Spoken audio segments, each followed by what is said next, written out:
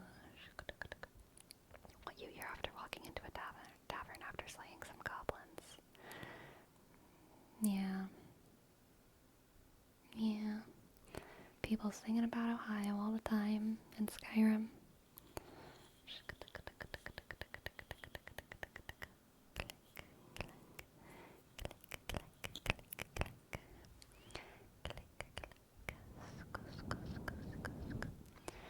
Click, clank, clink, clank, clink, clank, clink. Click, clank, click, click, click, clack, clank.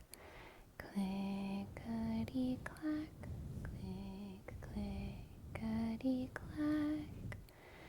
Clickety clank, clicky clack. Clickety clack, click, clickety clack.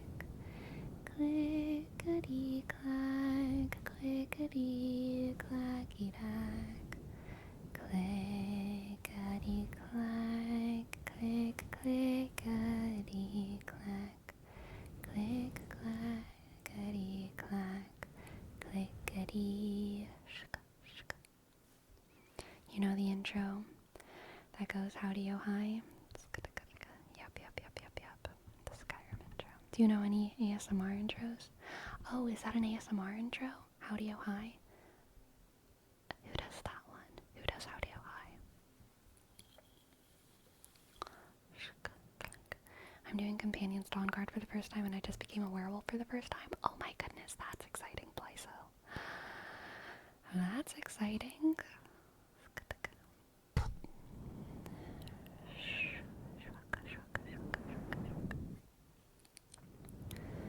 Click, clack, click, clack, click. Oh, it's Preppy. Gotcha. Gotcha.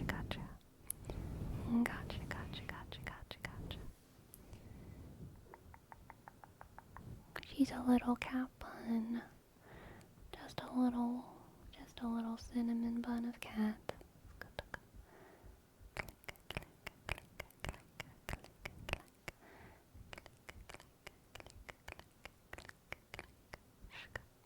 Congratulations on your Skyrim marriage, Blyso. Congratulations. Man, I've been watching these Skyrim VR videos on YouTube that are hilarious and unhinged and ridiculous. I can't remember the channel name. Do any of y'all know what I'm talking about? There's a guy who does Skyrim VR. The Laughing Simon. I don't know. He does Skyrim VR and he like role plays with like an orphan and like an AI follower. And I am crusty, maybe, ringing bells.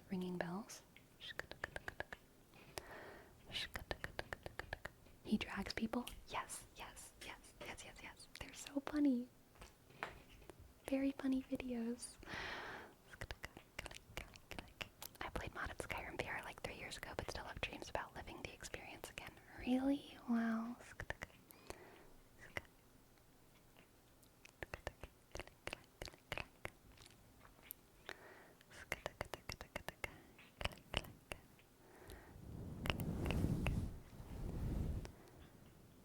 Speaking of VR, have you seen about Apple Vision? I have not.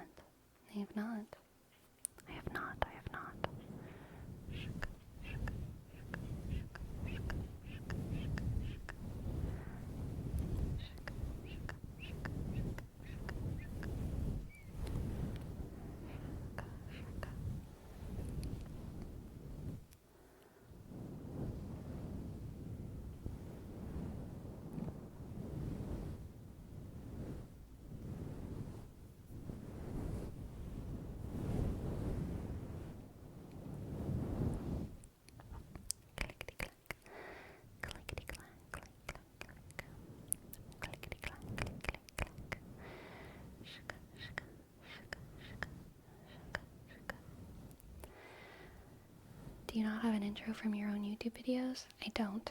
I used to always say like, hey guys, which isn't really an intro, it's just something that I got into the habit of saying. Or like, hi guys. But I don't really do that anymore because so many of the stuff that I do, so many of the videos that I do are just role plays that have like, I like doing a intro that is particular to that video. You know what I mean? I like having a first line, you know? And I don't want some kind of intro to take away from that. And I don't really like, for my videos, having like a intro screen. I don't think those things are bad. I just enjoy the kind of dramatic effect of like starting a video and having like something happen, you know? Having something happen. Ah, sorry for the bonk. Yeah, No Boundaries Girl does always do for sure. But yeah.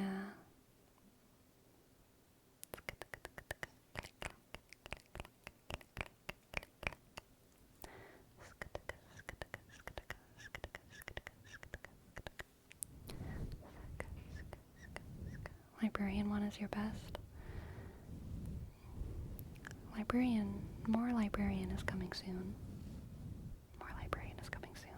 The problem with the cinematic universe is that things are starting to get complicated, which means that they're less accessible,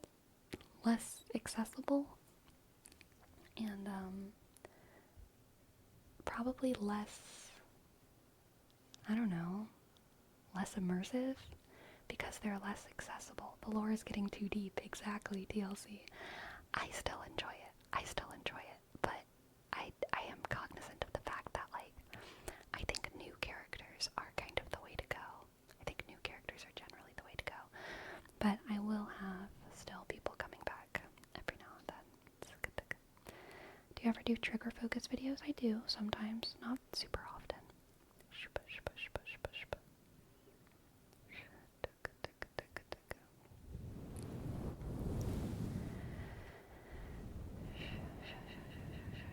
Am I the only chaotic girl in the back of the class? Enjoy her. I like her too. I kind of thought about doing like a chaotic girl in the back of the class, like yanks on your hair video. But I wasn't sure exactly how I wanted to do that.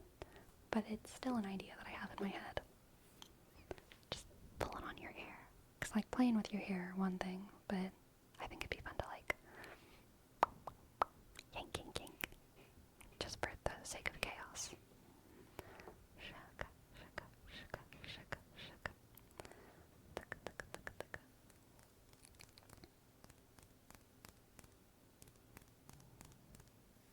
Do you have a vision about where the Sleepyverse is going?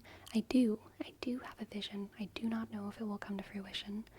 But yes, I do have a vision. There is something that is going on. There is something specific that is going on that everything has to do with that. But, yeah, bringing it all together is gonna be quite the adventure.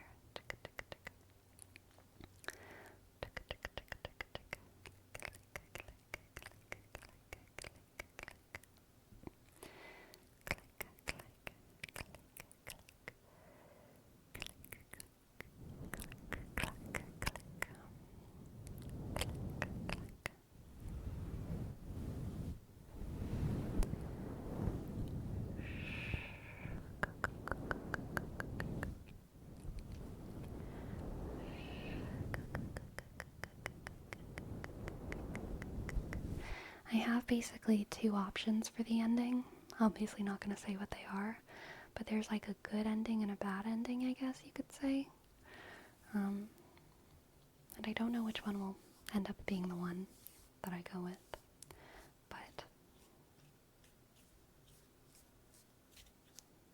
there's possibilities.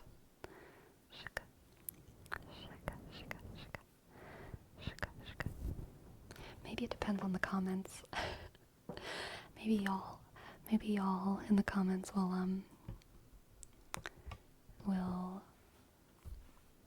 something that will make me choose the good ending or the bad ending. Make both and make the good ending members only? Oh my goodness. The genius move. Honestly, I think making the bad ending members only would actually be like better advertisement, not gonna lie. Everyone gets the good ending, but the bad ending? Members only.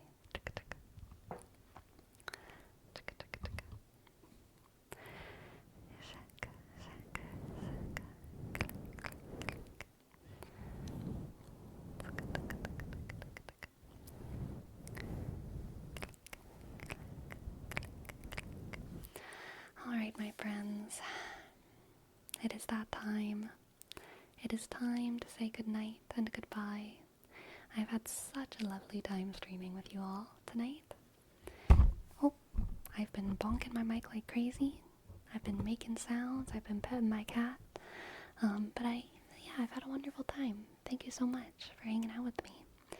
And let's find someone to raid while we say sleepy, sleepy, sleepy, sleepy, sleepy.